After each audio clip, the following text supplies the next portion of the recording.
بھوانا کا لاری اڈا انتظامیہ کی توجہ کا منتظر ہے۔ سہولیات کا فقدان ہے۔ لاکھوں روپے مالیت سے بنایا جانے والا شیڈ ٹوٹ پھوٹ کا شکار ہو گیا، جبکہ زائد کرایہ وصولی کی شکایات کی وجہ سے سب مسافر پریشان ہو گئے۔ ناصر علی قارب کی رپورٹ۔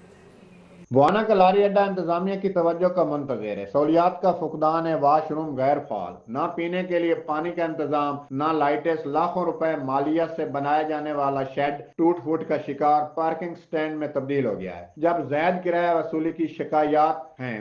سیٹنگ کیپیسٹی نہیں ہے، باقی واش روم ہے تو واش روم غیر فعال ہے، وہ تالا بندی کی گئی ہے، اس کو کھولنا چاہیے۔ اس حوالے سے شہریوں کا کہنا تھا کہ واش روم کو تالے لگے ہوئے ہیں، جس سے مسافر خواتین بچے شدید پریشان ہیں۔ پانی کا انتظام نہ ہونے سے پانی خرید کر پینا پڑتا ہے یا آلودہ پانی پر گزارا کرتے ہیں۔ شہری کہتے ہیں کہ لائٹس نہ ہونے سے رات کو اندھیرا چھا جاتا ہے، نشیوں کی ہماجگاہ بن گیا ہے۔ پیٹرولیم مصنوعات کی بڑھتی ہوئی قیمتوں میں تو کرائے بڑھائے جاتے ہیں، جب قیمتیں کم ہوتی ہیں تو کرایہ کم نہیں ہوتا۔ حکومت اور انتظامیہ لاری اڈے میں بنیادی سہولیات فراہم کرے تاکہ مسافروں کی مشکلات ختم ہو سکے۔ کیمرہ مین غلام عباس کے ساتھ ناصر علی قارب، سچ ٹی وی، بھوانا۔